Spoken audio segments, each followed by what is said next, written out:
Today, I got some petty revenge on my neighbor by literally making him question his sanity, as I hacked into his router and have been consistently making him lose signal over and over again, as he continuously makes noise all the way till 2 o'clock in the morning on weekdays, putting me in a situation where I'm realizing that the literal sanity of my neighbor is on the line, and yet I don't feel guilty and I don't care about all the money he's paying to try and fix a problem I started. Here's what happened. Okay, so I work as a network engineer and I moved into this apartment complex about 8 months ago. The walls here are paper thin. Like you can hear someone dropping a fork next door, it's so thin. And with that, my neighbor across the hallway is this middle-aged guy who seems to think that his living room is a stadium. He got this massive smart TV and started blasting some generic sports talk shows and some action movies at like 2 o'clock in the morning on weekdays. Now, I tried talking to him nicely twice. The first time he told me to get lost, and the second time he laughed and shut the door in my face. And sure, I'm not the type to get into like physical fights, but I'm definitely petty enough to use what I know already. And this is basically where I got to work. His Wi-Fi setup was completely open when I first scanned the area. I mean, he didn't even bother changing the default admin credentials on his ISP provided router. It took me about 2 minutes to get into his system. And instead of blocking him completely, which would make him call tech support right away, I decided to play the long game just to mess with him. I wrote a small script that drops his interface for exactly 3 minutes every 30 to 40 minutes, but it only does this between 8 o'clock at night and 3 o'clock in the morning, and it makes it look like it's literally like a random signal drop from the provider side itself. Well, guess what? This has been going on for a little bit over a month now, and I can hear him through the wall slamming his remote on the coffee table and yelling at the top of his lungs when his stream cuts out during a live match. But the best part about all of this is watching him deal with the aftermath. 2 weeks ago, I saw a technician from his internet service provider in the hallway, and I stood there pretending to check my mail while the tech support told him that everything looked fine on their end. And when I looked up, my neighbor looked completely exhausted, screaming that he's paying for fiber but getting garbage. He literally switched providers last week because he thought the first one was scamming him. Well, the new internet service provider came and installed a new router, and he actually set a password this time, but used his last name and birth year, which I found on his mail package sitting by the door. And guess what? It took me one afternoon to crack it open. And now, as you can probably guess, the script is running again on the new hardware. And let me tell you something, he looks like a ghost when I see him in the elevator. He told the building manager that the apartment is cursed or that someone's jamming his electronics. Now, I know I should probably just stop because he is genuinely losing his mind and he's spending money on cancellation fees. But every single time I hear that stupid TV starting to shake my bedroom wall at midnight, I just look at my terminal and I let the script run. Because guess what? I don't feel guilty at all and I don't think I ever will. Bro, it's moments like this that I really wish I had these technical skills because I've had some crappy neighbors, dude. This is hilarious in my opinion, like good lord. Here's the thing, if you're gonna be rude, you better be ready for the consequences. And the neighbor is literally out of line here. They have no reason to act like that. Like seriously, the original poster tried to be nice. They seriously tried to be reasonable and say like, dude, can you please keep it down? It's 2 o'clock in the morning on a weekday. Like I'm a reasonable guy. I think like if you're doing stuff on the weekend and you're loud and it just so happens to be like past 12, like sure, I'll let it slide if it's every now and then. I don't care that much. But if it's during my work week, when it's like, dude, I've got work in the morning. What are you doing? Like that really sucks, dude. I've got to get up early and get to work. Like you can't do that to me. That sucks. So for this guy to like slam the door in your face and laugh at you, like, man, you chose right today because the gloves are off. This guy's a network engineer. He doesn't just know how to like run a network. He knows how to pick it apart and find its like really vital parts. He could probably do anything he wants with like your information if he had the chance. So yeah, I love this. I think this is fantastic revenge. And in my opinion, it's completely necessary because the original poster's neighbor was a jerk and they definitely had it coming. If you like Am I the Jerk and what we're doing over here, please check out Am I the Genius. It's going to be linked down below in the description. Just click and go ahead and subscribe to them. And also, if you have your own stories you want to submit, go to AmITheJerk.com/submit if you want to submit your own stories. We're reading them all the time and we're picking out the best ones, so trust me, we would love to hear what you have to say. Am I the jerk for getting engaged a month after my fiance's sister and somehow ruining her moment with my pregnancy? Because right now she's being very vicious towards me and really saying things that are unkind. And at this point, I don't know how to fix this or what to do with this woman because she's acting irrational and I'm seriously getting sick of it. Here's what's going on. Okay, so I'm a 24-year-old female and I'm currently pregnant. The pregnancy itself wasn't planned. It was one careless weekend and now we're here kind of thing. But myself and my now fiance are trying our best to get ready. For extra background, my fiance and I have been together for 4 years this August. Marriage has been something we have talked about and agreed on, but my fiance was always anxious about what ifs and wanting everything to be perfect. Well, about a month ago, his younger sister got engaged. engaged. And ever since then, she's had this whole, oh, this is my year type of mentality. And I've honestly been all for it, but then we found out I'm pregnant. When my fiancé found out, he took it as a sign that he was being a chicken, and he just needed to make the next step happen of getting married. So he proposed, and honestly, it wasn't anything flashy or big. We recreated our first 2 dates, and we ended the day with a barbecue at my parents' house. Well, she had actually texted my fiancé how we had overshadowed her, and that between the pregnancy and the engagement, we've stolen all the attention. She said she was tired of having to hear about us and how excited her aunts were while they were all at her house helping her plan her wedding. Now, my fiancé and I aren't even planning a wedding right now. Hers is next August, and we're kind of in the preparations of like having a baby. His sister has always had a short fuse, especially when it comes to my fiancé. For example, last year when we all attended a wedding, my fiancé was kind of the life of the party, dancing, socializing, getting other people hyped up and dancing themselves, and on top of that was literally voted life of the party by the bride and groom. But guess what? The next morning at breakfast, his sister went off on him, calling him an embarrassment and saying he was just attention seeking. My fiancé's always had a lot of social anxiety, and honestly, I finally understood why. Now, when it comes to the main issue itself, we recently stayed with his parents for a weekend because they wanted to celebrate the pregnancy and the whole, oh, you're the first grandchild in the family kind of thing. Most of the weekend was great. Like, we went to the beach, we went on hikes, we went to dinner, but the whole time his sister was visibly upset, as well as making like really aggressive comments that everyone just mostly ignored. But my God, things really blew up while I was washing dishes. His mom came in to tell me that, oh, you really shouldn't be doing that, you should be resting. And his sister laughed and said, oh, I thought we weren't supposed to roll out the red carpet for the unwed, unplanned pregnancies. His mom then screamed her name, and I responded with asking, what is your problem? And this suddenly turned into like an even bigger argument. There was a screaming match where his mom was crying and trying to pull his sister away. Both fiancés and his dad eventually came from the den to see what was happening. But afterwards, my fiancé told me I should not have responded to her because according to him, it just made everything worse in an already stressed out relationship. Now, part of me does feel bad because I know things really get intense with his sister, and that conflict really hurts and messes with him. But also, another part of me feels like I really shouldn't have to just take her crap just to like keep the peace that clearly isn't there. So am I the jerk for standing up for myself because I really just don't know what to do anymore? No, you're not the jerk, dude. The second someone pops off at me like that and seriously makes some kind of like snide remark, I'm absolutely gonna say something. There's no reason for that, dude. We didn't get pregnant on purpose. We didn't say to ourselves, oh wow, what's the best way we can get back at this younger sister that none of us really like? Oh, I know, I'll get pregnant. Like what? Having this kid wasn't like a planned situation to get back at this lady. Like, good lord, is she really that insecure? Because I think she is. I think the younger sister is just a complete loser, dude. I hate people who act like this where it's like, oh yeah, someone else's good news means that I'm suffering. When it's like, dude, what are you talking about? People get engaged all the time. People also announce pregnancies all the time. They didn't hijack your party or anything else that's like super taboo in my mind. They literally just said like, hey, we're pregnant and also we're getting engaged. Like, that's really not that big of a deal. This also kind of like peels back the curtain on this younger sister that, yeah, she really is the Wicked Witch of the West. She's jealous of the original poster and their older brother and just hates the fact that they're happy. Like, holy crap, imagine being that miserable. You're so miserable that anyone who has any kind of joy in their life that you obviously want suddenly means that you gotta fight back against it. You gotta make these snide remarks and like these really crappy comments. Like, dude, get a life. So no, you are not the jerk for standing up for yourself. You have every right to do that. Like, she's acting weird. And in my opinion, you definitely should not have to deal with that because that is incredibly rude.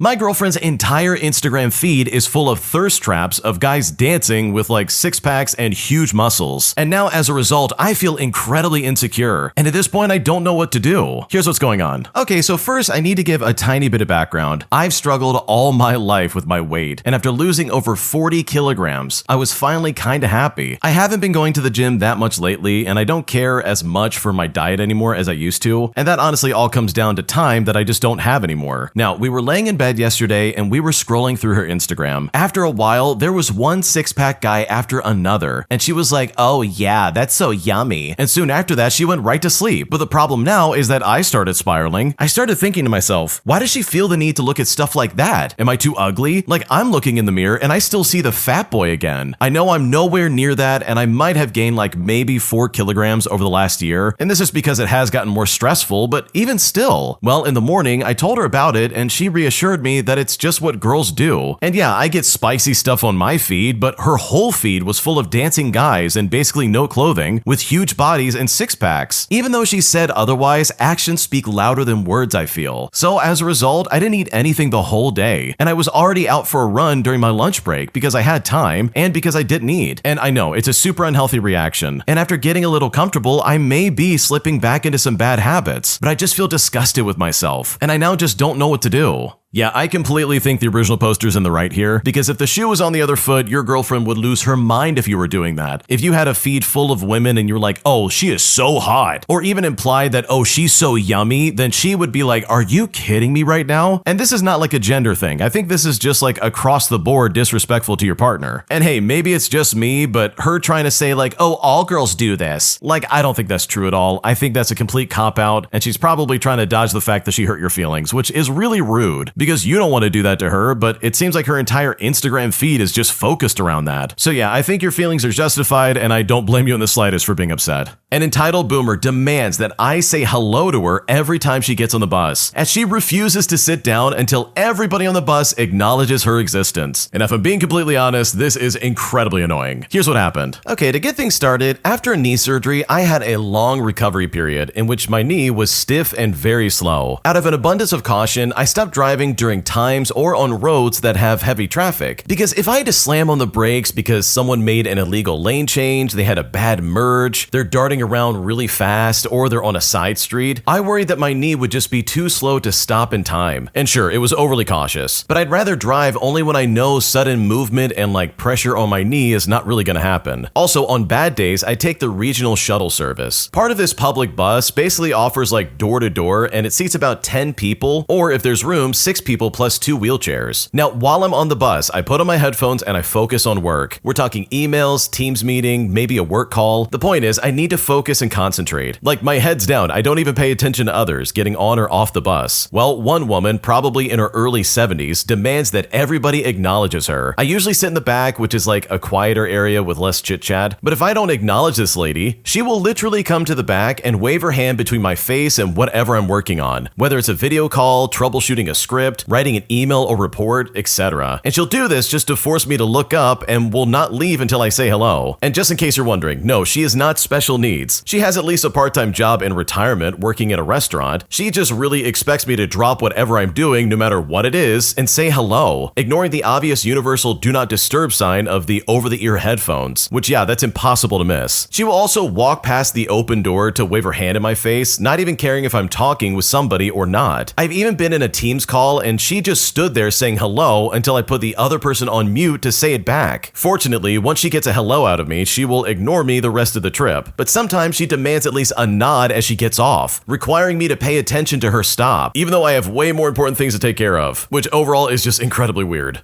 Okay, dude, I don't know why you're giving into this lady, because good lord, the second someone tries to like wave their hand in my face, I'm gonna tell them off, dude. Like, seriously, get away from me, don't do that, you're insane, whatever I gotta say to get them away from me. And no, you do not have to say hello to them every time they get on the bus. Like, holy crap, talk about boomer energy. Pay attention to me right now, I demand you say hello. Like, bro, that's weird, I hate that crap, that is so annoying. So I don't know, I personally would not put up with that if I'm using this bus, because like, dude, I clearly need it, and no, it's not gonna be a permanent arrangement. I'm absolutely gonna dip out of there as soon as my knee feels better. But if I was in your shoes and this lady was bothering me, I absolutely would not cave in, because I think the fact that you are caving in is kind of giving her incentive to say, oh yeah, they're gonna keep saying hi to me and that's what I want, which yeah, that's incredibly weird. Am I the jerk for calling my boyfriend's ex-wife to come get their kids after he literally disappeared all night and left me having to watch them until the next morning? Because right now this has kind of put things in a weird situation and I just don't know what else to do. Here's how it happened. Okay, so I've been dating my boyfriend, who I will call Chris, for a little over a year. And Chris has 2 kids with his ex-wife, ages 6 and 8. Usually they stay with us like every other weekend, and honestly, I've tried really hard to be supportive and help out when they're here. Last weekend though, Chris told me that he was running out out for an hour to help a friend move some furniture or something like that. And this was around 6 o'clock at night. He left me alone with both kids, and honestly, at first this was no big deal. But then an hour passed, and then 3 hours, and then 6 hours passed. I kept texting and calling him, but he barely answered. And at around midnight, he finally sent a single text message. He said to me, "My phone's dying, be back soon." Well, guess what? He never came home. Meanwhile, the kids were exhausted, asking where their dad was, and the younger one even started crying because she thought something bad had happened to him. I had work early the next morning, and honestly, I felt completely abandoned. Well, by 7 o'clock in the morning, yes, the next day, he still wasn't back. I called him over and over with no response. And at that point, I just panicked because I'm not their parent or legal guardian, and I had no idea where he was or when he would return. So I did the only thing I could think of. I called up his ex-wife and I explained the situation, and she was furious, but thankfully not at me. She came over immediately to pick the kids up, and she kept apologizing to me and said this wasn't the first time he had disappeared overnight while supposed to be watching them. Chris finally came home around noon looking hungover and immediately got angry at me for embarrassing him and for supposedly dragging his ex into our business. He said, "You should have just waited. I'm obviously not going to abandon my own kids." And now even some of his friends are saying that I crossed the line by involving that woman. As they said, I should have just handled it privately, but I genuinely didn't know what else I was supposed to do after being left alone with his kids for almost like 18 hours. So am I really the jerk for getting the ex involved? Like, am I really out of line for doing that? Because I seriously don't know what else I could have done to try and make this right. Oh my gosh, if this is not a giant red flag for your boyfriend, I don't know what is. Because this guy left his kids with you overnight and still didn't show up until noon the next day. Instead of taking care of his kids, he would rather just go drinking all night and then come home completely plastered. Like, what is going on right now? In my opinion, I think calling the ex was the only reasonable thing to do here. That's like the only option besides, I don't know, calling the police. Like, this guy left you high and dry, and he really wants to sit there and be like, "Wow, you embarrass me. I can't believe you brought my ex into our business." But it's like, dude, what else was I supposed to do? I'm really curious about like the sleeping arrangements for these kids because they could not have been happy. Like, that must have been miserable. Kids, especially that age, and especially the 6-year-old, like, I'm sure they have a routine, and this probably threw off their routine completely, dude. Like, they're suddenly like sleeping on a couch somewhere, and it's like, I don't know what's happening. So no, you're not the jerk, because Chris absolutely, and I mean seriously, he really did abandon those kids. And I know if I was in your shoes, and I can only speak for myself, if I had a girlfriend who was acting like this and just left me with her kids all night and never texted me back, I would really be rethinking that relationship because it sounds super sketchy. An entitled church Karen literally ruined my otherwise great day after she lectured me for coming into their church and just sitting out of the heat wave while also drinking some water, saying that I'm out of line for doing that even though I was literally about to pass out. And honestly, this whole situation sucked and I absolutely hate that lady. Here's what happened. Okay, I need to vent about this because I'm still baffled, like holy crap. For reference, today it was around 86 degrees in my city, which is just absolutely boiling for me. I personally just can't stand the heat at all, and this was one of those days. So after walking around for a bit, I decided I wanted to go into one of our big city center churches just to cool down and relax a little bit. And by the way, I always do this. I've been doing this for like 10 years, so it really should not have been a big deal. Now, as a note, nothing was going on. No service took place. In fact, it was just plenty of tourists walking around, a few praying on their own and then leaving, but definitely not active or full by any means. So I sat down right next to the entrance on a bench where informational flyers are placed, and I'm literally in the back. Like, I'm nowhere near the main prayer area where people kneel down and pray or anything like that. I was just quietly sitting there, minding my own business. And I even took a few sips out of my water bottle because I was genuinely dehydrated from the heat. I made virtually no noise. I disturbed absolutely no one. No one else was even looking at me. Like, seriously, I was pretty much invisible. But that's when the wild Karen of the story appears and stares at me in such an odd, menacing way. And she does this right before she comes up to ask me if I'm aware what place I'm in. And when she said this, I was just so confused. And I asked what she meant by that. She then started lecturing me about how I shouldn't drink water in a church. You know, in a nearly empty, tourist-filled church during a heat wave, while I'm literally sitting near the entrance and disturbing absolutely no one. And it's like, dude, are you kidding me right now? I then told her that I made sure to sit away from the prayer benches and that I was not disturbing anyone. But she didn't care and just doubled down. In fact, she told me that I'm pushing the limit. And it's like, dude, who actually cares? There are people here with so much revealing clothing, which is no judgment. Like, I personally don't care. And there's people constantly taking pictures and kids screaming and running around. But somehow my few sips of water is what's triggering you. I swear, some people just look for reasons to feel superior to strangers over the tiniest things. And even now, after the fact, I'm I'm still blown away that I got lectured about this, and it's just seriously something that really bothered me. Oh man, this would really piss me off. I'm not saying this is everybody who's religious, but why is it that always religious people act like this? Where it's like, cool, you have a chance to be charitable and like be kind to somebody else, but instead you want to be a jerk about it and be like, I'm sorry, you're not welcome here. As if you drinking water and sitting where it's cool for just a second in a heat wave is somehow like disrespecting your service and pushing the line or whatever she said. Like that is so ignorant, it's not even funny. If that Karen actually practiced what she believed, I'm willing to bet she probably should have been like, oh, let me get you another bottle of water or something like that, because you're not bothering anybody. Like, good lord, you're sitting there minding your own business, trying not to die in the heat. Like, is that really that much of a sin? You're not littering anywhere or pouring the bottle of water all over the place. You're just trying to get cool for a second. So for this lady to walk up and be like, how dare you? Like, dude, she's the one that should feel ashamed right now. She's the one that should be absolutely chewed out for saying that to somebody. Because like I said, I'm willing to bet that goes completely against her church's like doctrine and beliefs. And she is, just like the original poster said, only doing this to try and have like authority over you. So yeah, that Karen was a terrible person. She clearly doesn't practice what she believes, and it's just so disturbing that she would act like that towards you. That really sucks, and you definitely did not deserve that. My psychopath coworker follows me to my car, demanding that I give him a ride home from work. He even goes as far as banging on my window, screaming that I better take him home right now. So I decided to get some petty revenge by literally peeling out of that parking lot, leaving him stranded in the middle of the night in a town that absolutely had no public transportation. Here's what happened. Okay, so I had a coworker who was one of the worst human beings I've ever met in my life. He was very misogynistic, calling all the women that worked there girl, demanding they do things for him while he did absolutely nothing, constantly flirting with them regardless of if they're single or even showing any interest, and would scream profanities in their face if they didn't fall in line. Management dragged their feet doing anything despite the constant issues, and the fact that they were aware the quality of his work was terrible. Now, I'm not a woman, but many of my friends there were women, and when I saw him saying stuff like, hey girl, go get this for me right now, and then pitch a fit like a toddler when they refused, it just really pissed me off. And I even told people that I worked with to tell me if that guy was hitting on them, and just wouldn't leave them alone because I honestly just can't stand that crap. Well, eventually I heard that he had no transportation and was pressuring people to take him home. And one night I was his latest target because he told me he needed a ride home. For a bit of context, it was midnight and the only people left were me, the manager, and this idiot. Now, I straight up told him that I couldn't, but he seriously wouldn't listen to me. And in fact, he even followed me to my car anyways. Well, I got in and I locked the doors, and this guy started banging on my windows like a psychopath. He started telling me that I better take him home right now. Keep in mind, by the way, it was pitch black out in an empty parking lot with no security at midnight. He could have attacked me or jumped me and stole my car, and my odds of stopping him would have been very slim. Well, I put the car in reverse and I backed out, and I blew out of that lot completely. The manager also left ahead of me for reference, so this guy was left in that lot all alone. There was also zero public transportation and probably no Uber that would even pick him up. I mean, seriously, the town I drive to for work is completely car dependent, and it's so anti-public transportation that sidewalks don't even exist. But seriously, I didn't feel bad at all about it. Your transportation is your problem. This guy's also not a child. He is 27 years old. He's a big boy, so I'm sure he can figure out his own business. Now, you might think this is the end of it, and sure, he did like never ask me for a ride again or mess with me ever again, but something happened months ago that proved that yeah, this guy is actually a very crazy person. Basically, a viral video of him came out showing him getting out of a car in a fit of road rage and getting into a fistfight with another driver right in the middle of a busy highway with hundreds of cars swerving trying not to hit him. And yeah, as you can probably guess, a coworker was giving him a ride because they felt bad for him, which is definitely a huge mistake. He was clearly identifiable and people in the comments were absolutely using his legal name, but apparently even that wasn't enough to get him fired. He then rather anticlimactically finally ran his mouth at a female general manager, and she basically not only told him to get lost, but also fired him on the spot. And trust me, when it finally happened, a lot of people had some shots in celebration that this guy was finally gone.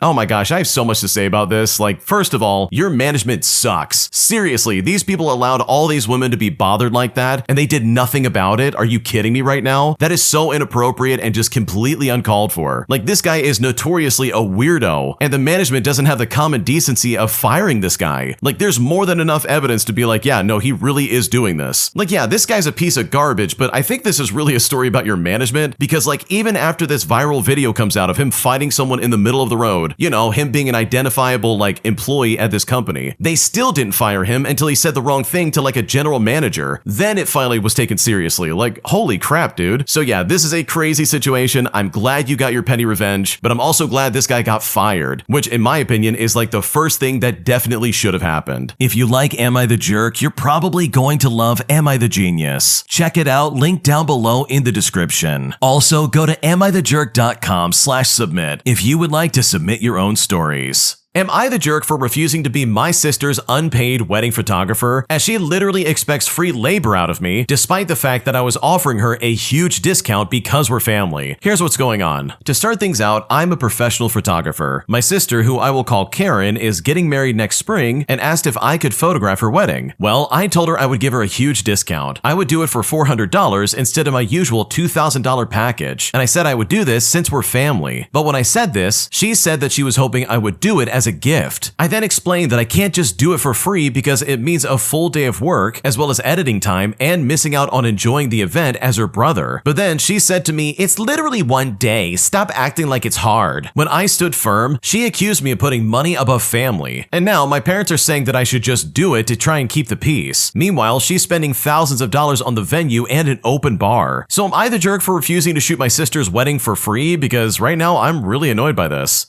Okay, I hate people who are trying to be like, you're putting money above family, because I want to shout back at them and be like, yeah, you're doing the exact same thing. You're putting your wallet above paying your brother a fair wage. Like, are you kidding me right now? Holy crap, it's only $400, dude. His normal package is $2,000. Like, you're getting a crazy discount. And you want to sit there and be like, oh, that's not low enough. I need it for free. Free is the only price I know. So no, you're not the jerk here. This is literally your livelihood, and she's trying to be like, oh, just do it as a gift. It's one day. Stop acting like it's hard. Because that kind of attitude would probably make me not even want to show up in the first place, especially if she's going to treat me like free labor just because we're family. My new girlfriend is trying to move in with me, despite the fact that I feel like it's way too soon, which is now leaving me questioning if this is right and what I should do in the first place. Here's what's going on. I'm a 31-year-old male, and I started dating my current girlfriend, who's 23, back in July. Things were going great, and we decided to make our relationship official after a vacation a few weeks ago. Now, the real problem happened as soon as we got back from vacation. She lives with her mom, and apparently when she got back home, she got into this big fight with her mom's deadbeat boyfriend. Now she refuses to go back home until homeboy moves out. I'm trying to be a good boyfriend and let her stay with me for a while, but a while is starting to feel permanent. Her mom's boyfriend doesn't even have a job, and there's no sign of him moving out anytime soon. It doesn't help that my apartment is tiny and I hate not having space to myself. A couple days ago, she asked me if we could get a place together when my lease ends in February, and since she's already living with me, that would mean that she permanently moved in 2 days after becoming my girlfriend. That's way too fast for me, and to be honest, it feels like she's taking advantage of my kindness and resources. I genuinely just don't know what to do because I don't want to kick her out with no place to go, but I also don't feel comfortable with her moving in on such short notice. I'm not sure how to resolve this problem, and right now I don't know what to do.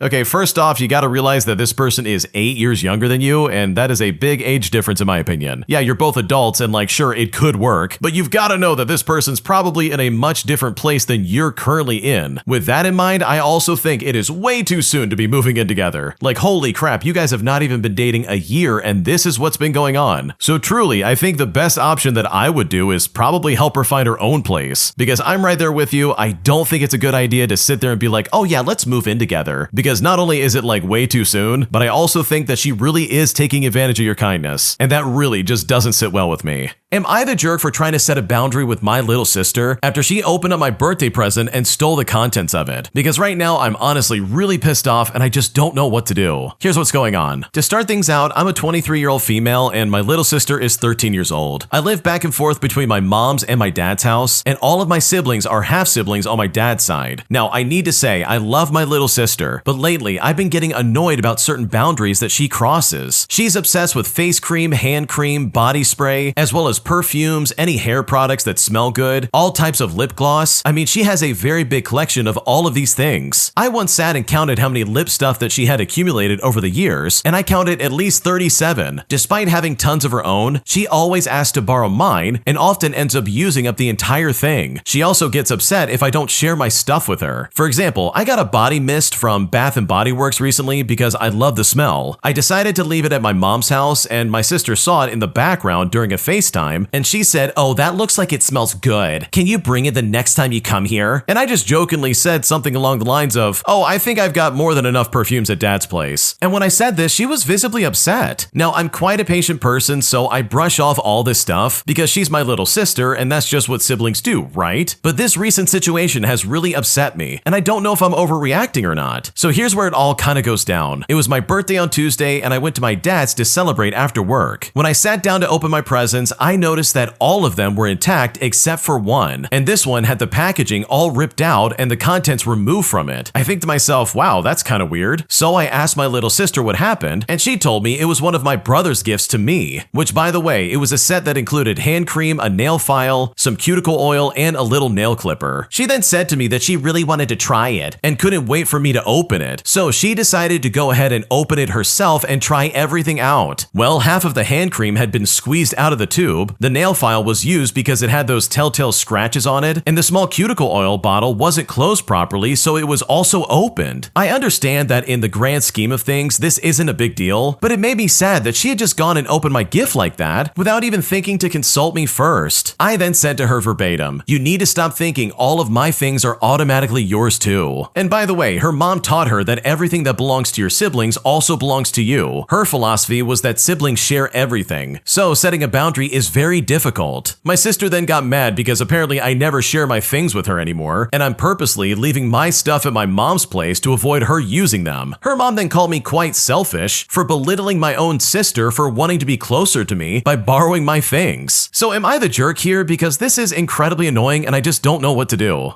No, this is weird, dude. She opened up one of your birthday presents. Like, seriously, there's no reason any of that should have happened. Like, that goes far beyond sharing stuff. Like, at that point, she's just straight up stealing. Like, what's left to share? She ruined half the products that was in there. And I don't care that it's like face cream and hand cream and like stuff for your nails. It could be a screwdriver for all I care. She's destroying your property and being weird about it. That is more than enough reason to be like, yeah, I'm not okay with this. So no, you're not the jerk because your little sister's out of line, and anybody that agrees with her, in my opinion, is also out of line. My mom refuses to respect any of my boundaries towards my boyfriend, as she is so hypercritical of him to the point where this is seriously affecting my mental health. Here's what's going on. To start things out, I'm in my late 30s living with my mother who is in her early 60s. We have always had a single parent codependent dynamic ever since their divorce, which happened when I was a young child. My mom is an old school European immigrant who grew up in a very chaotic, violent household and was mostly raised by her strict grandmother. She's always been tough love with me because that's what she grew up with. I admire her ability to stay disciplined and resourceful throughout her life, despite her high declining depression. She's also a lifelong volunteer to several causes and is always there to help people, sometimes to the point of her own demise. Her marriage with my dad traumatized both of us because this man was an awful narcissist, but eventually we picked up the pieces from all of that. We also do both carry PTSD as a result. She never really had another long-term relationship after that, maybe one guy in 4 years, but there was no other father figure in my life ever since my dad left, and he still remains out of my life. My mom has high-functioning depression, and I have low-functioning depression. We both have health issues, with mine being more serious, which has led to her often helping me until I found ways to manage my symptoms much better in my late 20s. She has also been in several emergency visits with me due to my health condition, which is very kind and shows care, but also must have been traumatic for her. She is very protective and very controlling over me, to the point that she doesn't even believe that I should be making mistakes because I can use her life as an example. Therefore, if she tells me not to do something and I still do it, we tend to argue, and these fights become exhausting and very long. If I explain I needed to learn the lesson for myself and that way it would stick, she explains that it's a waste of time and that I'm foolish. She says not to ever come crying to her if I make a mistake that hurts me, if she has warned me prior about it. In addition to my physical health issues, I have some mental health issues too. And most recently, after doing more research, I know that I'm coming to the realization that I may be on the spectrum. During my years of agoraphobia and terrible OCD, I simply couldn't work, but I tried my best to maintain our rent at home while she worked. Oftentimes, I would struggle to do different tasks in the way that she liked them done, and this is all due to me having panic attacks and meltdowns. She wasn't able to empathize, and her dismissive behavior towards my mental health struggles really hurt. Unless my physical health issue flared up, she had no sympathy that I had panic attacks that prevented me from getting chores done, or if the mental health issues caused me to have to cancel school courses or job jobs. Well, fast forward now to my late 30s and we have the same dynamic. I only heard about boundaries this year, but so far, any attempts at me enforcing them cause arguments and her telling me not to school her because she is the parent. She fires back at me that I'm incapable of showing her any proof that I am capable of handling life. To her, age doesn't determine being an adult, actions do. And I'm mainly struggling to gain independence because of my health issues, and honestly, the psychological strain of arguing so much just really makes me feel like I'm losing it. Her most recent targets are about me and my choice of men that I'm dating. 2 years ago, I was in a large age gap relationship, and she found it gross beyond belief. She said despite my age to her, I act and look like I'm still in my 20s, so therefore it was like the man I dated was a complete creep. The daily criticisms that I faced from her that I lost my mind and that what I was doing was gross just kept on going. She even worked herself into a panic and threatened to disown me. Currently, my relationship is with a neurodivergent man a bit younger than me. My mom found him weird early on and didn't like how we acted together. She also saw him get kind of upset and triggered and have a temper, even though it was nothing dangerous, and because of the residual damage from my dad, this immediately led her to believe that this relationship is wrong for me. I mean, she is still very untrusting towards men. Anytime I bring up my current boyfriend, she has some kind of issue to point out. She'll point out that he hardly spends any money on me and that he lives at home. And it's like, sure, he had to move back in with a parent, but he did live on his own prior to this. My mom will also point out if we go out too late, and she feels that he may be too controlling. Now, the big thing to consider is that she said that he is not welcome in our home, even though we both rent it and she doesn't own it. But on top of that, she won't just have a sit-down conversation to get to know him and get to know our intentions together. So is it not fair for me to tell her that I don't want to hear her suggestions and opinions about my relationship until she can talk to him and get to know him first? I'm at the end of my rope and she simply won't back down and just fires back at me and gets defensive. I've now developed anxiety that every time he is mentioned, there's going to be some kind of trial and argument. This really is nuts and it's ruining my health, and I simply don't know what to do anymore. Okay, seriously, your mom sounds very overbearing and very controlling. And just as a reference, the original poster said they can't move out, so that's definitely not an option, even though that's the first thing I thought of like halfway through this thing, dude. You would do so much better on your own, in my opinion. At least I know I would, especially if I have a mom who's acting like this. But to answer your question, no, it is not out of line to be like, hey, stop giving me advice about this if you refuse to meet him. Because from the sounds of it, this guy doesn't sound that bad. In fact, I don't think he sounds bad at all. Like, the guy doesn't sound like he's doing anything wrong. And seriously, it seems like your mom's just taking out her bent-up frustration towards your dad out on him. So no, you're not doing anything wrong by asking her to chill out because your mom is acting very weird. My boyfriend just got kicked out of his apartment and also doesn't have a job. And right now, I'm worried that if he moves into my place, I might lose my mind because our entire relationship is a little messy right now and I just don't know what to do. Here's what's going on. I'm a 30-year-old female and I've been dating a guy for about 2 years. At the beginning of our relationship, I was struck by the depths of our conversations. His verbal support of my painting and how he turned his life around, where he gave up on substances like 3 years ago, was honestly just something that really stood out to me. He also took practical steps to show up for me. He changed the litter box for my cats, took the recycling out, took my car to get the tires rotated, and in the past, I dated guys who talked a big game but never did anything. So with this, I felt so hopeful. Now, for a bit of side context, both of my parents are mentally ill and they are substance addicts, if you know what I mean. So there is a lot of pain there that I really need therapy for. Anyways, while we've been together, I squared away my first year of a social work master's program, and it was the hardest thing I've ever done. In the meantime, he lost his job 8 months ago and has been playing music on the weekends to scrape by. I told him the high risk of that, as there was a lack of savings and all these other things, and it honestly was making me nervous. He also really wasn't scraping by because he didn't have enough money for food, so I started paying. And now I buy almost all of our groceries, and I've been pleading with him to please get a more secure job in addition to music. Just a bookstore or something like that 2 days a week or something. But anyways, he simply won't do it. He is working really hard to make enough money with music, but he won't get another job. And in fact, yesterday, he got asked to leave his living situation, so now he needs somewhere to land. He's not from this town, so there aren't a ton of options. I want to be a good partner and show up, but my nervous system is terrified. Now, he was asked to leave because his landlord wanted to move his daughter and her family into the property. And no, for reference, he never missed a rent payment. He did say he may have found something for work this week, and with him losing his housing situation, maybe he would be like more open to change. When I actually question him about the situation, I feel like our conversation always ends up with my trauma trauma, where it's like, oh, clearly I'm having a big reaction because I have trauma about this, and that it's not fair to him because I'm not seeing all that he does for me. On top of all of it, the uncertainty and anxiety makes me heartbroken because I'm yearning for a forever home with somebody. Before he was asked to leave his place, he was spending most nights at mine pretty much anyways, but it feels different if he were to not have a place of his own. So with all that in mind, I honestly am just kind of at a loss. Would it be morally wrong to tell him that he can't stay with me? And if he does stay here, is there anything I can do to stay sane? Like have a chore chart or something like that? And if I tell him that he can't move in, then what should I tell him to do in the meantime? I'm honestly feeling so lost because right now I don't know what to do.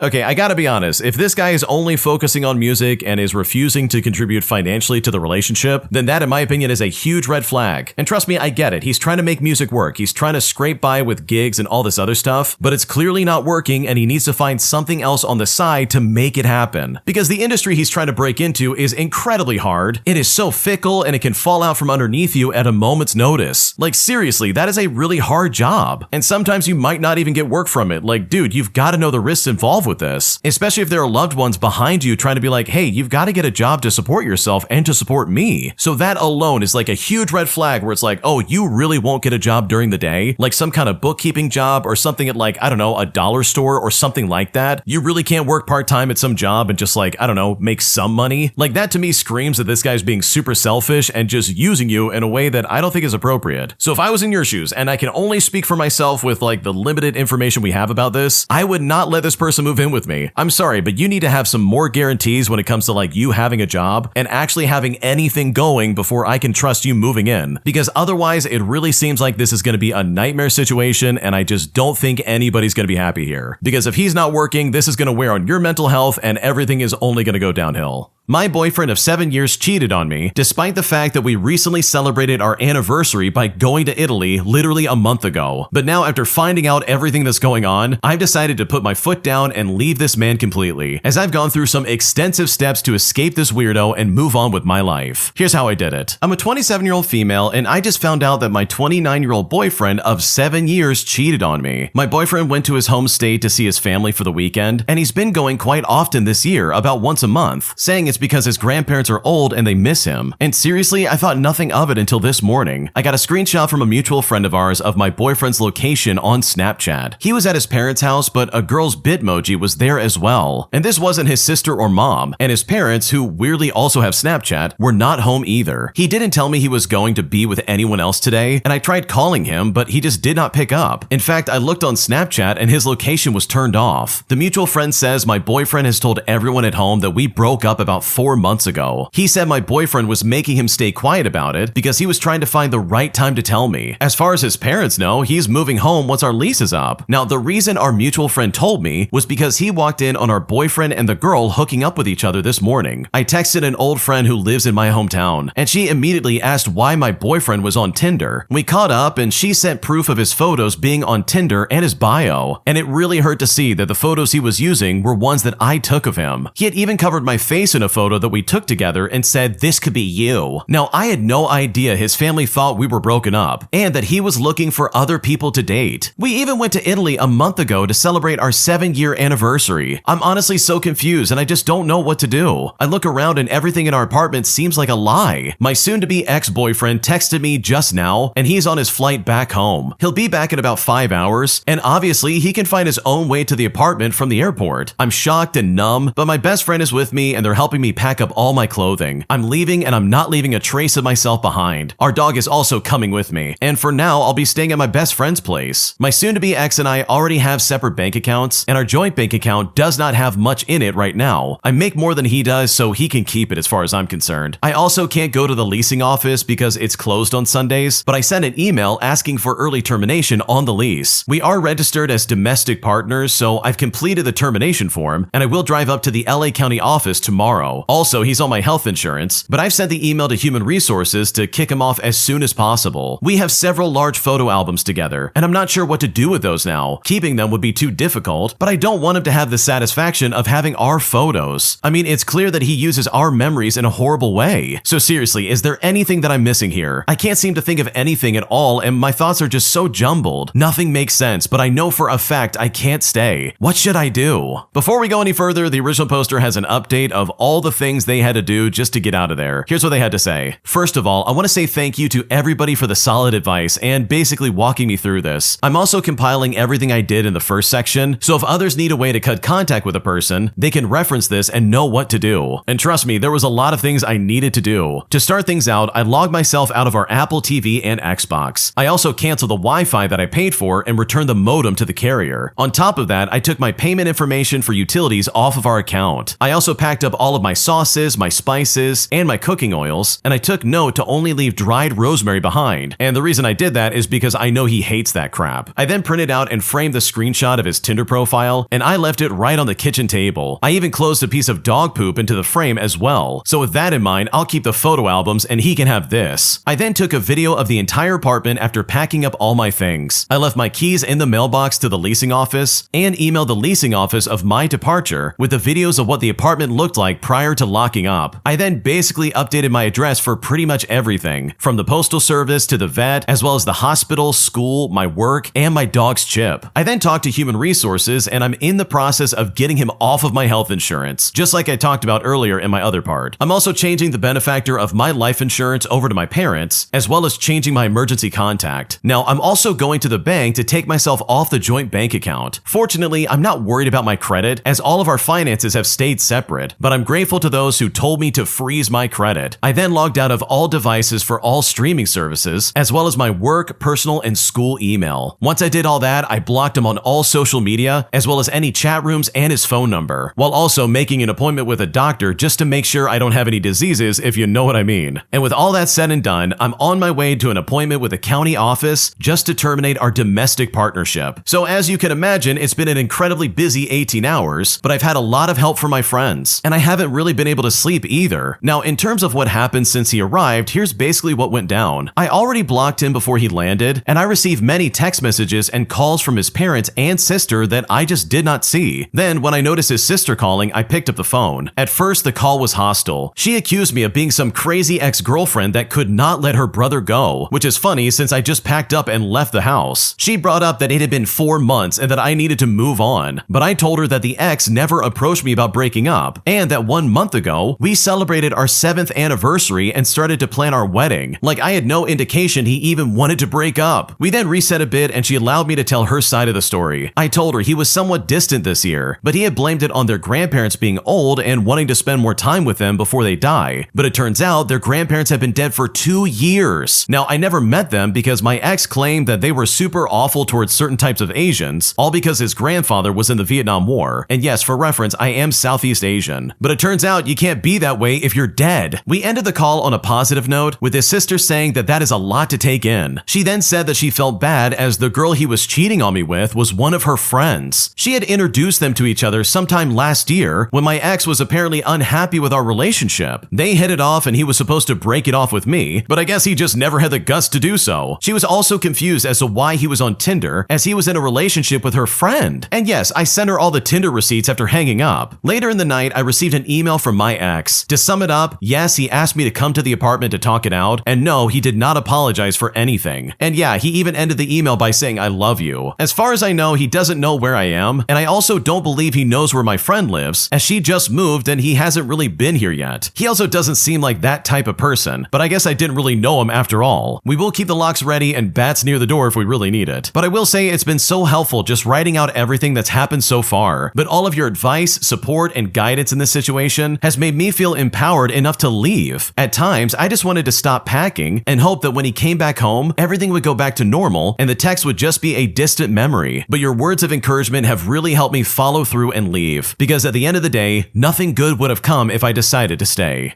Man, good for the original poster for getting out of there. Holy crap, I can't imagine going through something like this. Like, imagine that. You just went to Italy of all places for your 7-year anniversary. Meanwhile, this guy's already cheating on you once and is now possibly cheating on his new girlfriend by being on Tinder. Like, your boyfriend's a piece of crap, dude. And he set it up in a way where it's like, oh yeah, no one from his family's ever gonna like contact you, because he's convinced them that, yeah, you guys broke up 4 months ago and you're just obsessed with him. So truly, I'm so glad you got out of there. I'm glad you did everything that you needed. needed. And just like the original poster said, that's a really good list of things you need to change. But hopefully everything works out and you have a better life, because your boyfriend is a piece of garbage and you could do much better than that. If you like Am I the Jerk, you're probably going to love Am I the Genius. Check it out, link down below in the description. Also, go to AmITheJerk.com/submit if you would like to submit your own stories. An entitled mom trying to get to the airport demands that I give up my disabled seat so that her family could all sit together. But thankfully, karma was on my side as I watched this entitled mom and her family miss the part of the train that they had to switch over on, which in effect made them miss their flight altogether. And I couldn't be more satisfied because this lady absolutely deserved it. Here's what happened. Okay, so something interesting happened to me today that I absolutely wanted to share. So the local train is set up in a certain way where it goes as a full train for 90% of the line, then it splits into two trains in the end, one going to the suburbs and one going to the airport. And I'm thinking to myself, okay, so far so good. Because today, as usual, I was going on the part that goes to the suburbs. Currently, there is a holiday season here, so there are lots of people with suitcases around that want to go to the airport. And almost every single day, I see people who enter the rear part of the train towards the suburbs by mistake. Now, I usually help those people out and tell them when they can best change to get into the front part of the train to the airport. You can easily spot them with a big suitcase looking a bit out of place. But today was very different. I have a bit of a limp on my right leg, so I'm pretty slow, and usually I sit in the disabled seat, which makes things easier for me to get in and out of the train. And it's right about here that the entitled family of this story steps in. A big family with all these suitcases entered the train, namely a mom, a dad, 2 kids, and grandma, and they started arguing about if the train goes to the airport or not, with mom being very sure it goes to the airport, and that they all, on the other hand, are just wrong. They then started looking for seats, and I could see that they're coming towards me, and at this point, I'm pretty much sitting alone. Well, this entitled mom comes up to me and is now telling me that I should get up and make room for them, telling me that I was sitting in a family part and that I should not be sitting there. To be honest, I would have made room for them anyways, but I only smiled at them and got up without another word. But this entitled mom was clearly not done yet, telling me off for how rude I am and that I should look out for people who actually need those spots. Dad eventually pulled her to the side and just pointed out my limp and that I'm probably disabled, but she only looked at me like sour grapes, just giving off this very much insincere apology. I was staying quiet towards them, moving a couple seats over, and just watching somewhat with malicious delight as they realized they were in the wrong part of the train and missed the last station to switch over, which for me, when I consider how this lady acted, in my opinion is the kind of karma that she absolutely deserves. Dude, I love this because holy crap, it is so rare that you ever get to see karma work its magic. And the best part about it is that the original poster is clearly a local. They know exactly where to go and they help people out all the time. So this is just a good lesson for pretty much anybody. If you're just nice and treat people with kindness, you very well might just get the help that you need instead of getting nothing and then you end up going to the wrong place, which in my opinion is super hilarious and these people absolutely deserved it.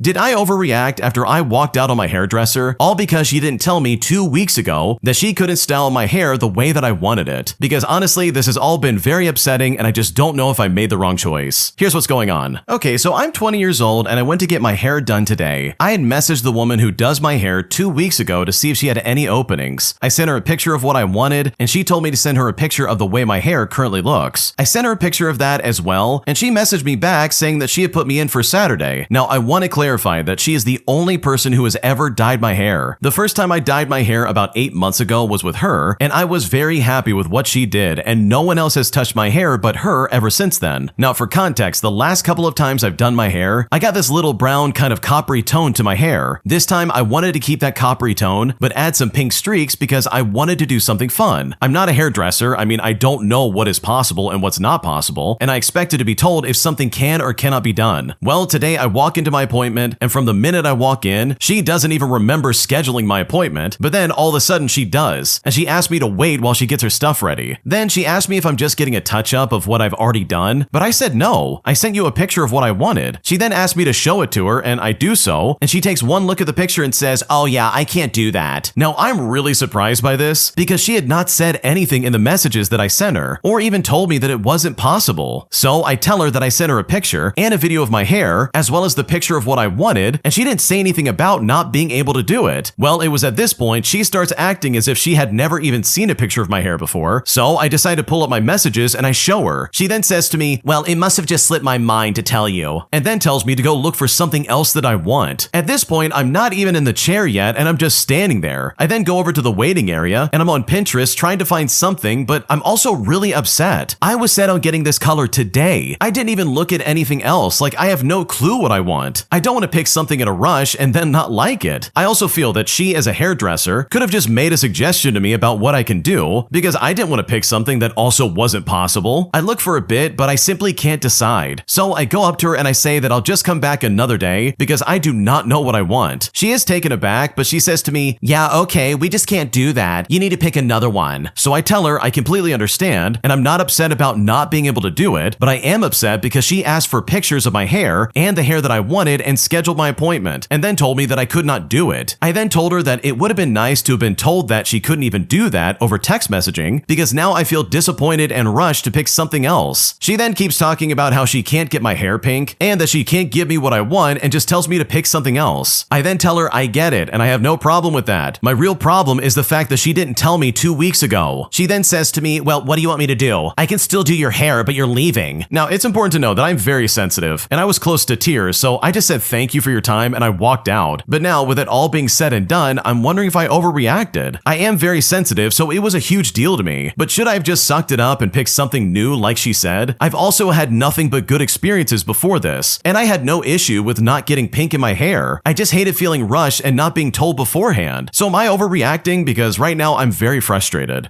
Oh man, there's no way I would have stuck with that appointment. She sounded incredibly unprofessional and very rude too, by the way. It almost seems like she just wanted you on the schedule to fill up her appointments instead of providing a service that you clearly really wanted. Like, that's some terrible customer service, and I just don't think I would ever stick around. So no, you didn't overreact because your hairdresser sounds awful, and I think you would be much better off finding someone way better than this. My mom stormed off during my work event and left me and my kids stranded with no ride back, putting me in a situation where I was very uncomfortable, and even now after the fact, I'm still very upset about this. And at this point, I don't know what to do. Here's what's going on. Okay, so I'm gonna do my very best to share this objectively, but I am upset, so I just don't know if that's possible. I'm a 35-year-old female, and recently I bought a house with a granny flat to move my parents in when they retired. It's been about 6 months since they moved in full time, and there have been growing pains, but mostly it's been going well. I have a job in childhood literacy and I do public story times every other Saturday. Typically, what happens is that my dad will come help me set up and then go back to my mom and my children and bring them over for story time. And for reference, I have 3 kids ages 6, 4, and 2. My children are neurodivergent and get easily overstimulated, so they typically stay about 30 minutes and then my parents take the children elsewhere while I finish up the day activities. And my dad comes back to help me pack up and bring me home. My mom helps me take photos during the event so I can advertise the free activities on social media. Now, today's story time was kind of important to me because there was collaboration potential with the author, but I did not communicate this since we weren't doing anything different than we typically do, and I didn't want to make a big deal out of it. But I did ask my dad to get there a little bit early just so we could have time to get the kids a little more settled before I started the activities. Now, my mom is a late person. She's late for literally everything. We tease her about it because no matter how much time she has to get ready, she will still wait until the last minute. We also share locations because it's easier than having to check in all the time. So apparently my mom was running late and her and my dad got into some sort of argument about it, the details of which are unknown to me. When it was about 10 minutes before I was supposed to start, I checked their location and they were nearby, but not at all on a street that we typically take to get to the event. And it looked like they were parked on a random side street for a while. They finally arrived with a few minutes to spare, and as I was helping them out, one of my children said, "We're late," to which I responded by saying, "You're always late," in what I thought was a joking way. And trust me, this was a big mistake on my part. My mom looked irritated and I tried to check in with her several times, but she got in the driver's seat and said very aggressively, "I need a minute and he can get lost." And then she drove away. I was hoping that she would just park and come back, but when it was clear that she wasn't planning to come to story time, I just went ahead and I did the activity without her. When she still wasn't there about 40 minutes later, I started to get worried and I checked her location. But when I checked, I saw that she had turned her location off. And when I called her, she didn't answer. answer. I then called my sister to see if she could check in on her, but she also didn't answer the phone when she called. I then waited another 10 minutes or so, and then sent her a text message that said, "Hey, I know you're mad, I get it, but I'm gonna need you to come back and pick up the kids. It's been nearly an hour and they're getting squirrely. Or at least let me know if you're not coming back, so I can have my partner close down our brick and mortar bookstore and come pick them up." After about 5 more minutes, I called my husband and I explained the situation so that he could come get everybody, since we didn't have a vehicle or car seats for the kids. But as I'm on the phone with him, I see her drive by. I walked over to her and she was cool as a cucumber. I asked if she was okay and got the kids in the car as they were starting to melt down at this point, all while my dad watched my booth. I then said something to her like, "Hey, I'm pretty upset and I know you're mad and I'm sorry, but this wasn't okay. We were worried and not sure how to get the kids home." Well, when I said that, she went off on me, asking why she can't have a little time when she asked for it. She even refused to admit that she had been gone as long as she had, which is really crazy because I even showed her the time. I then said to her, "Hey, it's fine, but it's not cool to do that at my work, and that we were stranded without a car. Plus, it was really inappropriate to leave with a car and the car seats and then not answer the phone." I then told her it would have been fine if she had just let me know, but I couldn't even check her location because she had turned it off. She then said that she didn't like feeling like she was being tracked all the time, and that she wasn't gone long enough for me to be upset. I was like, "Okay, but we had no clue when you were coming back." And I explained that I had asked my husband to come pick everybody up. Well, when I said that, she laughed at me, said that I was the one overreacting inappropriately, and that she can take as much time as she needs. She also didn't seem to believe me that I didn't have a car there. I then started to walk away, but at this point I was pretty upset. So I doubled back and I said that I wasn't going to let her gaslight me and make it seem like I was the one acting poorly. Now, I'm not proud of this next part, but I told her that leaving her grandkids like that with no transportation was a psychotic move to make, and that she needs therapy if she thinks that's appropriate. And again, I'm not proud of saying that. She then said that she could say the same about me. She then laughed at me again and said that I'm ridiculous, and sarcastically said that she's sorry that she traumatized me. But I was like, listen, you have to be able to admit that this wasn't okay, and it's not fair to turn it around on me. Plus, she can never admit when she's wrong. She then was like, "Oh, I can absolutely admit when I'm wrong." But I said to her, "Well, if you could, then you would say, 'Yeah, I'm sorry. I should have let you know, and no, that wasn't cool.'" Which she then sarcastically said right back to me. I then said to her, "Oh, cool, awesome." And then I walked away to tell my dad to head home with her, only to then see her drive away with my kids in the car, stranding my dad once again. I called him an Uber, and apparently when he got home, she was actually shocked that he took an Uber and asked why we didn't have a car there, even though I had literally just told her. My dad eventually came back to get me and help me pack up. When I got home, she was outside with the kids, and I came out and sat down, and she just left and went back inside. My dad encouraged me to make up with her, so after about 10 minutes, I went in and she was in her bed. I asked her if she wanted to talk, and she said no, and so I just left. Now, with all that in mind, I guess I'm just trying to figure out and understand how at fault I am here. Did I overreact in some way? Also, how can I even begin to repair this relationship? This is definitely the worst fight we've had in a very long time, and I'm genuinely freaked out, and I just don't know what to do now. Okay, seriously, the way your mom is acting first and foremost is crazy. You mean to tell me that the lady who is always late got upset because someone said something about her being late, which then led to her like ghosting everybody for an hour, only to then act like this was not her fault? Are you kidding me right now? She stranded you and your kids at a place where you have no way of getting home. She's got the car seats, she's got the car. She was potentially about to upend pretty much everybody's life just to make sure you and especially your kids got home safely. So for her to come back and be like, "What's wrong? I just needed some time to myself."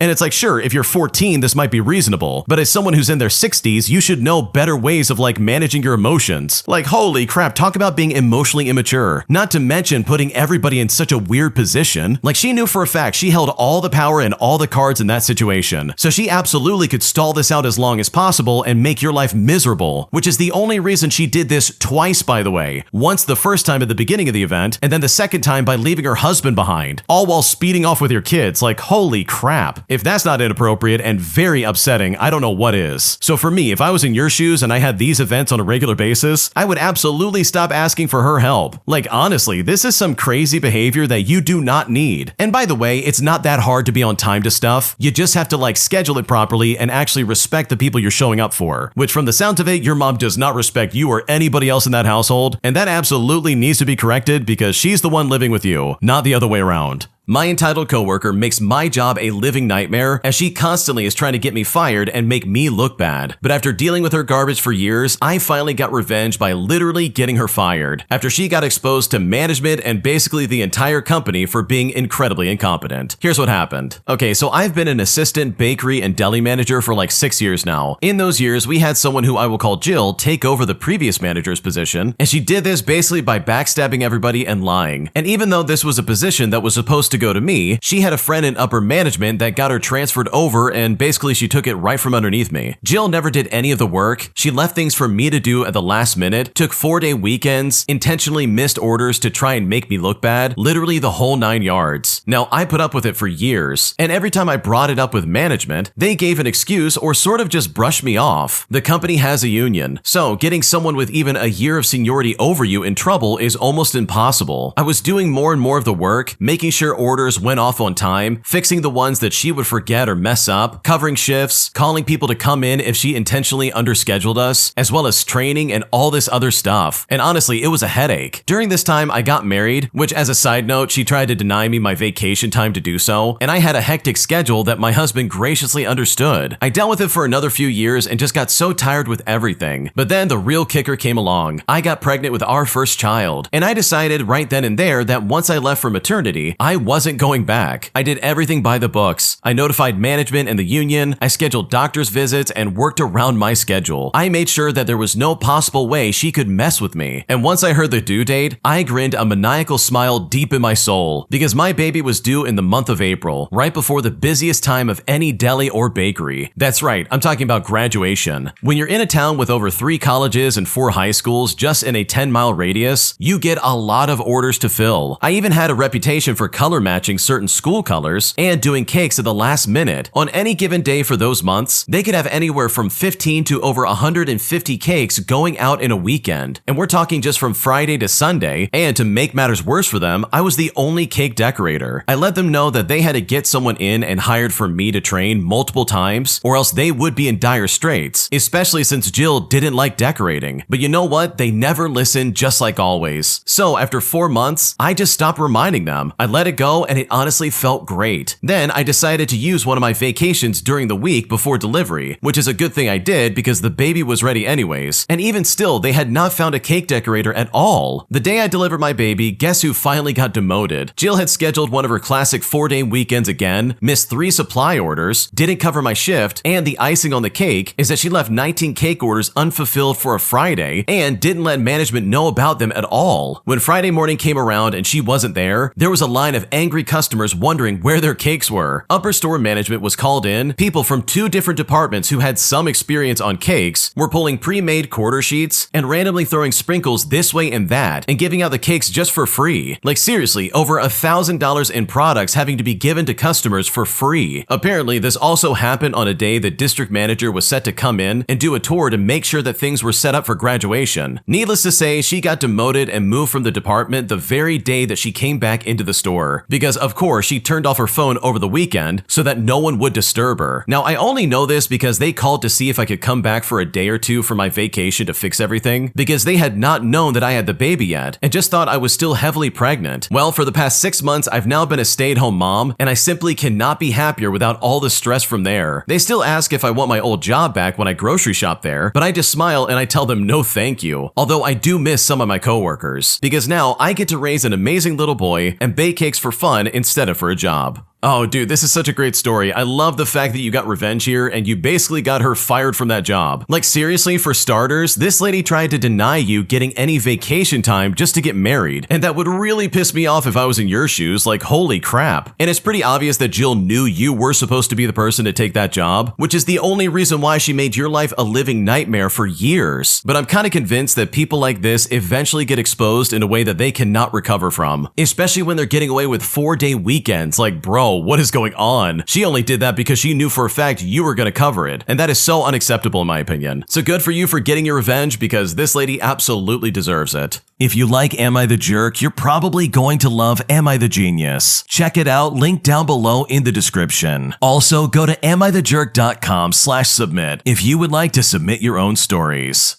An entitled Karen kept shoving past me in a crowded concert line trying to get to the front. So I got some petty revenge by literally spilling some tea on her, which was more than enough to remind her that no, she shouldn't be doing this, and yes, she absolutely needs to go back to the end of the line. Here's how I did it. Okay, so last weekend, my friends and I were stoked to attend a concert that we've been hyping up for weeks. The line to get to the venue was absolute chaos. Think sardines in a can, with everyone freezing in the chilly evening air. To stay warm, we grabbed some hot tea from a vendor nearby, and we're just sipping it while chatting and waiting our turn like civilized human beings. Well, enter this group of girls who decide lines are absolutely optional. They weave through the crowds, elbowing their way toward the front, and one girl in particular zeroed in on our spot, shoving past my friends and I without even so much as saying excuse me. I'm usually really chill, but after 45 minutes of waiting in the cold, I was completely over it. I gave her a gentle nudge back to hold my ground, but she just scoffed and kept pushing, practically stepping on my toes in the packed crowd. And at this point, I was fed up, but I also saw my moment. As she squeezed past me, still shoving like she owned the place, I pretended to lose my balance and tilted my cup of tea just enough for a small splash to land on her jacket. Now, this was nothing scalding, but just enough to make her yelp and shoot me a death glare. I played it off with a quick, "Oh, I'm sorry, it's super crowded," and she muttered something under her breath and scurried back to her group, suddenly less eager to cut ahead. The best part is my friends saw the whole thing and were stifling laughs as we finally got into the concert, feeling just a tiny bit warmer for my petty victory. And in the long run, no harm was actually done, just a little tea-stained justice that this lady absolutely deserved. Oh man, imagine going to a concert and then trying to cut to the head of the line. Like, you have got to be either brave or incredibly stupid, and from the sounds of it, this lady was absolutely stupid. Because dude, waiting in line at a concert is like sacred territory. Some people wait in these lines for days, bro. You're not about to just cut in front of them and think it's okay. So in my opinion, I think you did a good thing by reminding her that yeah, a lot worse can happen to her than some spilled tea, because truly, someone could have had a much more violent reaction to her cutting in front of everybody. So I think the way you handled this in the long run is a lot better of an option than getting punched in the face, which is something this lady easily could have encountered if she kept going. An entitled Karen at my gym tries to use her lipstick to write an X on equipment that she's going to use, which absolutely backfired in spectacular fashion as this lady ended up getting banned from my gym. Here's how it went down. Okay, so this happened yesterday afternoon at the gym. A woman was making her way to different pieces of equipment in the gym, only she didn't sit down to use any of it. Instead, she used her lipstick to make X's on the equipment. So I walk over and I ask her what she's doing after she puts an X on the final piece of equipment, and it's here that she actually tells me that she's labeling which equipment she will be using when she comes out of the locker room, and then she disappears to go change, I guess. Well, when she returns, she finds everything she had labeled occupied, and she actually walks over to me as I'm training someone and says, "Okay, what's going on here? I reserved these spots." I then told her there's no reserving equipment, and people had to clean up her marks before using the equipment. I then told her if I caught her using any kind of makeup again, in the way where she was like trying to claim it by putting a mark on it, you know, while she's in the locker room changing, I will get my boss to talk to her about how it's unsanitary to use any kind of makeup on our equipment just to try and reserve some arbitrary spot. In the end, she had to wait for every piece of equipment, and then she got to get her workouts in. Now, I would hope that this is the end of it, but trust me, it gets way worse. I saw the woman today, and I got my boss to let her know that the lipstick bandit, which is absolutely what I nicknamed this woman, by the way, was currently present in the gym. My boss then approached her, and the two went towards my boss's office. Well, no more than 7 minutes passed by before the woman was heard screaming. She was saying, "This isn't fair. You can't ban me just because I marked what equipment I'm going to be using." And it was here that the woman stormed off towards the locker rooms and then stormed by me with her gym bag in hand, looking like she was about to scream. But thankfully she left after that, and I haven't seen her ever since. Okay, I'm gonna say this right now, that is incredibly gross. Seriously, don't put lipstick on equipment at a gym. If you want to do that with your own crap, go ahead, but don't do that for like public equipment that everybody uses. That is really nasty, and I think her getting banned was absolutely the best decision.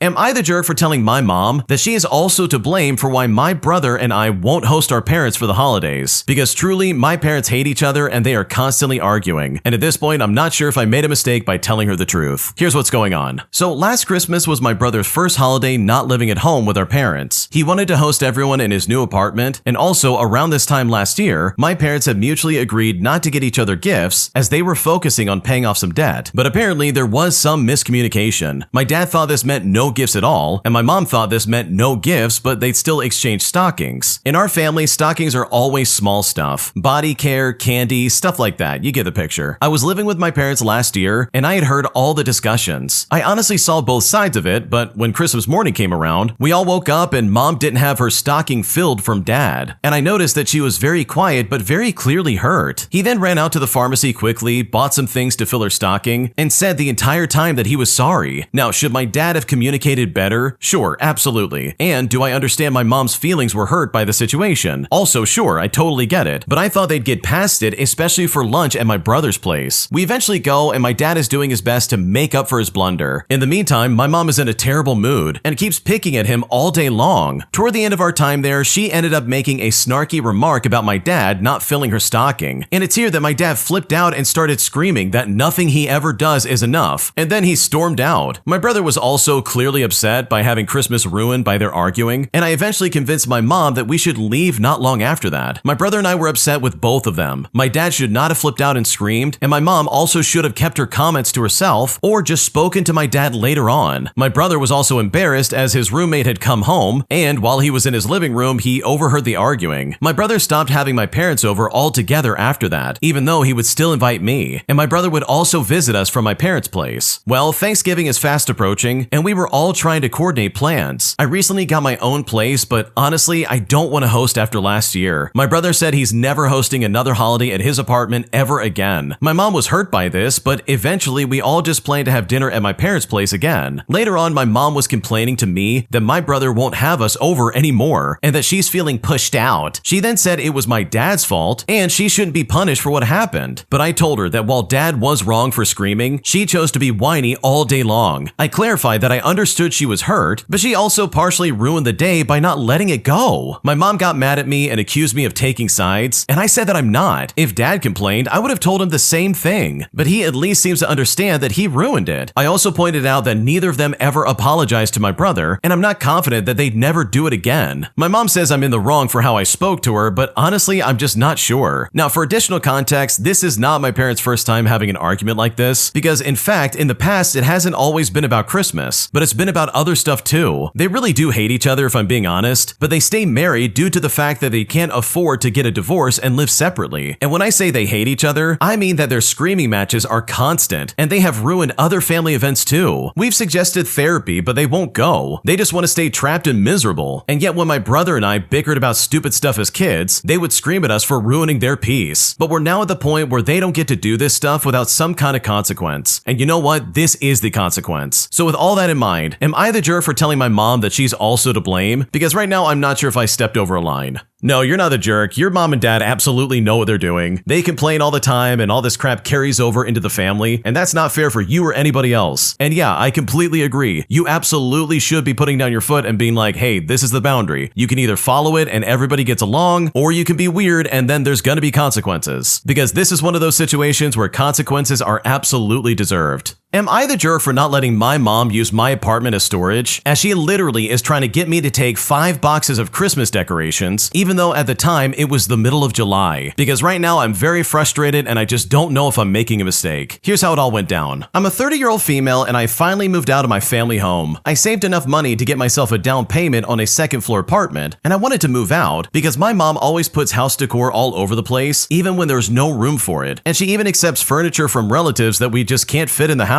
When I said that I was moving out, she gave me most of the furniture that she had gotten, and I happily accepted it because I don't have a lot of money left to spend. So I got 2 bedside drawers, a couch, a bookshelf, and all I took from the house is my bed, with the frame included because I bought it, and the second TV, which I also bought, and I'm seriously loving living by myself. A few months passed by and my mom asked me to hold on to a few things, and it was 5 boxes of Christmas decorations, and I said to her, Mom, it's July, what is this? She then said to me, I know, but I need space for some things that I bought for the house. Well, I was only okay with it after I told her it's until she can make room for it. Fast forward and it's been weeks, so now whenever she visits, it's always to drop something off because there's literally no room in her house. This time, after a landlord inspection, I told her that she can't drop anything off at my apartment anymore because it's getting too much, and my landlord had to cite me for the mess I was making. So when I told her that she had to either make room or get rid of it, she told me I was okay with her doing this, but I was never okay with it. I told her to take it or else I'm just gonna throw it away. It's not mine. Like, she always asks me to put stuff in my room closet when I live with her. So now I'm just gonna put my foot down on this. I have a minimalist apartment, which I do as best as I can. Plus, it's not that big. So for storage, there's only a small hat closet, as well as a bedroom closet, but I need that to fit my clothes and my shoes. And she seriously expects me to hold her stuff? Like, no, not this time. I'm not doing it. It's not my stuff, it's hers. So I told her she can either take it out of my apartment or else I'm just gonna throw it away. So with all that in mind, am I the jerk for asking my mom to do this? Because right now I don't know what to do. Bro, there's no way you're the jerk here. You mean to tell me that you got written up by your landlord all because your mom was storing crap at your place? Like, okay, that is like the last and only straw I would ever deal with, because that is some crazy talk. What do you mean you got written up? At that point, I would start putting it down by the curb and be like, okay, you better go get this because I'm not gonna keep it. And also, what's your mom doing buying Christmas decorations in July? That sounds really obnoxious in my opinion, and I would hate everything about that. So no, you're definitely not the jerk because your mom is being very irrational. My mom is in the throes of a midlife crisis that is literally destroying the entire family, as I'm literally a bystander to her antics, and at this point, I just don't know how to intervene. Here's what's going on. I'm a 23-year-old male, I'm a middle child living in the United States, and I have an insanely large family. There is literally 10 of us. To be clear, this is a family made from adoption and marriage, so while I have 5 brothers and 4 sisters, 3 of them are step-siblings, 1's a half-sibling, and 3 cousins were adopted. My mom is 47 years old, and my stepfather is 56 and have been married for almost 20 years. We never had a lot of money growing up, but managed to scrape by and we're all doing mostly alright. Not to say that my parents didn't do their best to raise us well. None of us have ever been arrested or have gotten into any kind of trouble with the law, and we have mostly since broken up into groups that live on our own. I currently live with my stepbrother and cousin in this apartment in my town, and I've been here ever since I was 19 years old. Now at this point, I've been mainly an observer in this recently developed behavior from my mom, and it is quite concerning to say the least. When I say we never had a lot of money, I absolutely mean it. My parents worked really hard to raise us, but they were not fiscally responsible, to the point where we were constantly called by collection agencies and getting our stuff repossessed. This hasn't changed too much since we become adults, but with a lack of kids to raise, you would assume that my parents could finally find a footing and save their money, but no, it never happened. For the last few years, my mother and sister have become more like high school best friends that literally travel together constantly, going on concert tours and spending weeks away from home, and leaving my 2 cousins all by themselves. Well, while this isn't a big deal in its own right, 2 of them are disabled and need supervision, as one frequently experiences severe seizures and the other is developmentally disabled. My stepdad is there every day, but he works as an electrician and doesn't get home until later in the evening. What really bothers me is my cousin being left alone. I really care about them, and they are essentially my own siblings at this point, and I'm annoyed that my mother won't get the one with seizures on medication and claims that there isn't a neurologist that can prescribe him medication in our town, which by the way, that is completely false. My family also has a large amount of animals that are left alone, including birds, cats, dogs, and reptiles which do not get the care that they need most of the day. I visit when I can, but I'm currently working full-time and attending college, so my hands are really tied. This is the same with most of my siblings that have moved out, and some have even been alienated, to the point where they will likely never step foot in that house ever again. All of my siblings, except for my sister and the youngest brother, have expressed concerns for these developments. My disabled cousin that lives with me is also highly agitated because my mom owes him $1,000. My grandparents are also owed money and can't do much to help since they're in poor health. Another thing that bothers me is that my youngest sibling, who is the only one still attending high school, is going with them on these vacations and is missing sometimes 10 weeks of school a year. In fact, it got so bad that a truancy officer had to get involved. There's also some other concerning behavior that I've noticed too, such as a blatant disregard for responsibility on the home front. Last year, for example, my mother went to Disney World with a few colleagues and forgot to pay the electrical bill, which caused the family home to be without power for like 2 weeks. I literally had to bring siblings in just to shower or to sleep at my place. And for reference, we live in the South and it gets really hot here during the summer. Also, my mother is financing her dream car, even though it isn't really affordable at like $600 a month. At the end of the day, I know this is some kind of midlife crisis, but the excessive vacations in lieu of saving for retirement, as well as her getting a sports car and other behavior, is something that just honestly is really concerning. However, all of my concerns are always brushed aside, and I just don't know what to do anymore. My stepdad seems to be alright with it, but at this point, he's going to be working and renting the family home until he passes away. What should I do?